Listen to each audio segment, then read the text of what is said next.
Hello friends, welcome back to my channel. आज मैं आपको ऐसे 13 रीज़न्स बताऊंगा कि आपको देसी डॉग्स यानी इंडी ब्रीड डॉग्स को क्यों अडॉप्ट करना चाहिए।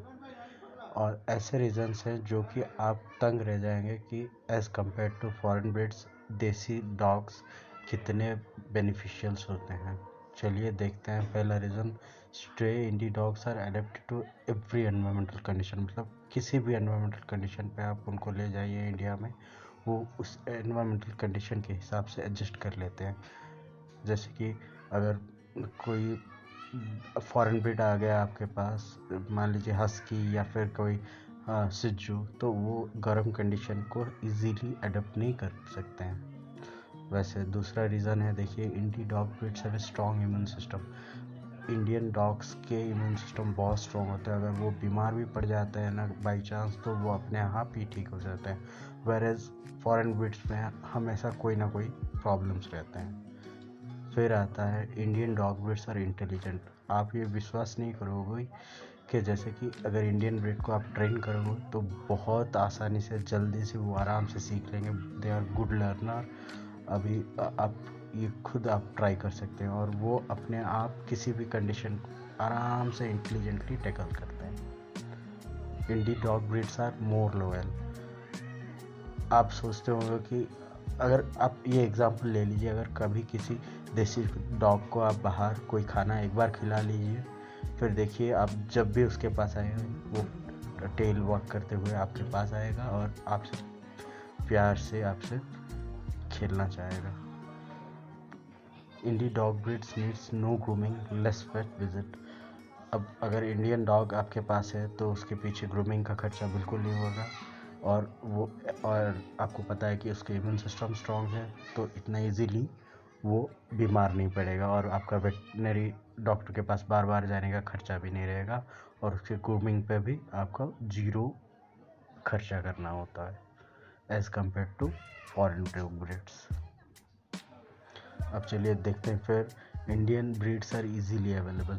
अब देखिए, अगर आप जब सोचते हैं कि एक पप्पी अडॉप्ट करेंगे तो फिर आपको किसी ब्रीडर से बात करनी होती है या फिर किसी पेट शॉप जाना पड़ता है, और हेवी अमाउंट उनको देना पड़ता है उस ब्रीड के लिए। पर अगर आप उसी टाइम पे अगर किसी देसी डॉग ब्रीड को आप अडॉप्ट करते हैं, स्ट्रे डॉग को, तो आपको खर्चा भी नहीं मिलता, और वही प्यार आप उनसे पा सकते हैं जो कि आप एक फॉरेन डॉग ब्रीड से पाते हैं। फिर देखिए, indie are less picky eater as compare to foreign dog breeds. मतलब यानी कि ये है कि अगर आप एक फॉरेन डॉग लाते हैं तो फिर वो पिकी ईटर्स होते हैं। मतलब उनको आपको कभी आप रॉयल कैनिन देंगे, एनएनडी देंगे, कॉस्टली फूड्स देना पड़ता है, और या फिर वेट फूड्स देना पड़ता है, क्योंकि उनको खाने का ख्याल रखना पड़ता है। पर अगर वहीं पे देसी कुत्ता होगा तो फिर वो किसी भी, आप कुछ भी खाना उसको दीजिए, वो आराम से विदाउट हेजिटेशन खा लेगा और आराम से डाइजेशन भी कर लेगा। फिर देखते हैं 8वां reason, indie breeds can easily be trained. आपको मैंने पहले ही बताया था, वो लोग बहुत इंटेलिजेंट होते हैं। आप विश्वास कीजिए, आप एक देसी डॉग को ट्रेन कीजिए, वो जितने जल्दी वो सब चीज़ों को ग्रास्प करता है as compare to foreign breeds. बहुत ही तेज़ होते हैं ये दिमाग में, और उनको पता होता है उनके ओनर से कैसे क्या चीज़ हासिल करना होता है। फिर आता है 9वां reason, Indian dog breeds are good watch dog.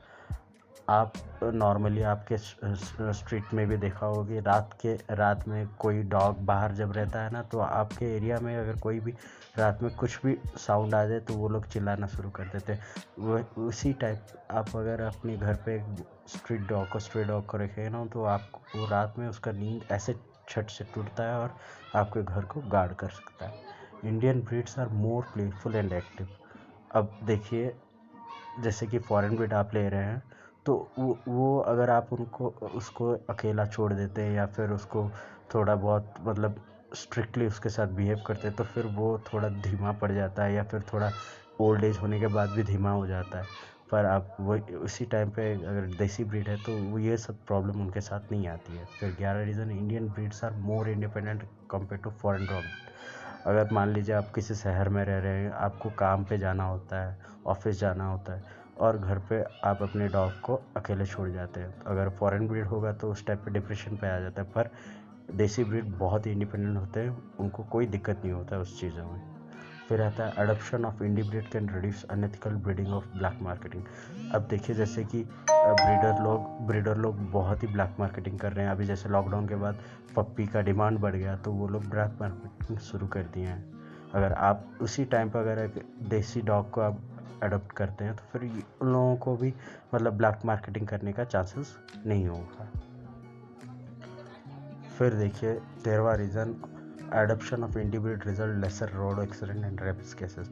अगर आप मान लीजिए किसी छोटे पप्पी को अडॉप्ट कर लेते हैं तो अगर मान लीजिए हर फैमिली एक एक डॉग को अडॉप्ट करता है तो उनका पॉपुलेशन भी जो रास्ते में घूमते हैं वो उनका कम हो जाएगा। एज ए रिज़ल्ट एक्सीडेंट के चांसेस भी कम हो जाते हैं और वो लोग काटते भी नहीं। मतलब जैसे कि बाहर कोई देसी डॉग घूम जाता है, मतलब बाई चांस एक्सीडेंटली वो जैसे कि वो बोलते पागल हो जाते हैं तो उस टाइम पर अगर वो बाइट कर लेते हैं तो रेबिस होने के चांसेस होते हैं। पर अगर उसी टाइम पर अगर आप उनको अडॉप्ट कर लेते हैं तो उनको आप वैक्सीनेशन करके आप उनका प्यार दे सकते हैं। आई गेस आप लोगों को ये वीडियो पसंद आया होगा तो आप भी एक देसी इंडी ब्रीड को अडॉप्ट कीजिए। मैंने भी किया है, उसका नाम थॉर है, बहुत ही अच्छा लग रहा है।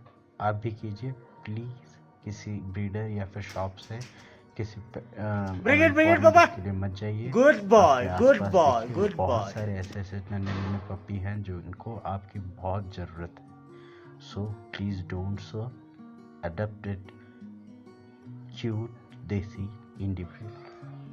तो ऐसे ही वीडियोस के लिए आप मेरे चैनल को प्लीज़ लाइक कीजिए, सब्सक्राइब कीजिए और बेल आइकन को दबाना बिल्कुल ना भूलें। Thank you, happy new year, good day.